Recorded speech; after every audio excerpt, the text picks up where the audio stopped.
আসসালামু আলাইকুম। আজকে আমাদের ইনকিউবেটর থেকে মুরগির বাচ্চা ফুটে বের হলো আলহামদুলিল্লাহ। আমরা আমাদের ইনকিউবেটরে প্রায় ১০০ ডিম বসিয়েছিলাম। তার ভেতর থেকে ৮০ পিসের মতো বাচ্চা ফুটে বের হয়েছে।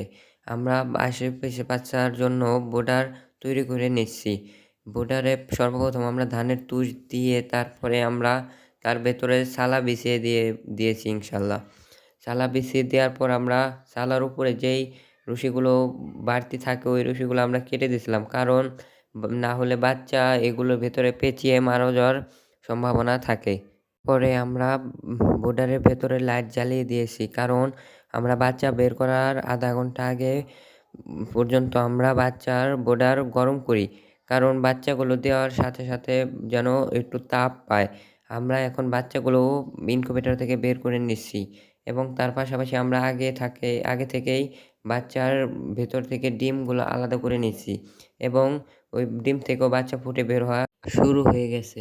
আমরা বাচ্চাগুলো ইনকিউবেটর থেকে বের করে বোর্ডারে দিয়ে দেবো, কারণ বোর্ডার আমরা আধা ঘন্টা পর্যন্ত তাপ দিয়েছি। এখন আমরা বাচ্চাগুলো দিলেও কোনো সমস্যা হবে না ইনশাল্লাহ। বাচ্চাগুলো দিয়ে দেওয়ার পর আমরা তাদের খাবার, পানি এবং খাদ্য দিয়ে দেবো। সর্বপ্রথম আমরা খাদ্য, পানি আমরা এখন দিয়ে দেবো। পানির ভেতরে যা যা ওষুধ প্রয়োজন আমরা তা দিয়ে বাচ্চাগুলোকে দিয়ে দিচ্ছিলাম ইনশাল্লাহ। আমরা বাচ্চাগুলোকে পানি দিয়ে দেওয়ার পর আমরা তাদের খাদ্য গুঁড়ো করে দেব। গুঁড়া করার পর তাদের দিয়ে দেব।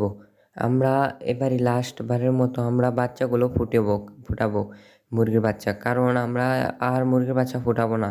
এখন আমরা বর্তমানে কোয়েল পাখি নিয়েই কাজ করবো ইনশাল্লাহ। আমরা কোয়েল পাখির বাচ্চা হয়ে ফুটিয়ে থাকবো।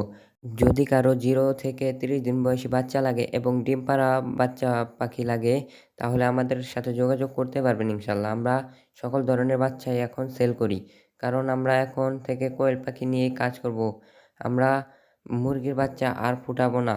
আমরা এখন কোয়েল পাখিগুলোকে নিয়েই কাজ করবো ইনশাল্লাহ। আমরা এখন থেকে সকল বয়সের বাচ্চাই সেল দেব। আমাদের কাছে যদি কারো বাচ্চা লাগে তাহলে আমাদের সাথে যোগাযোগ করতে পারবেন। আমরা স্ক্রিনের উপরেই নাম্বার দিয়ে দেবো ইনশাল্লাহ। করবো ইনশাল্লাহ। আমরা এখন বাচ্চাগুলোকে খাবার দিয়ে দিয়েছি। খাবার দেওয়ার সাথে সাথে বাচ্চাগুলো খাবার খাচ্ছিল। এখন আমরা বাচ্চাগুলোর উপরে ঢেকে দেব, কারণ বাচ্চাগুলো যেন ঠান্ডা না লাগে।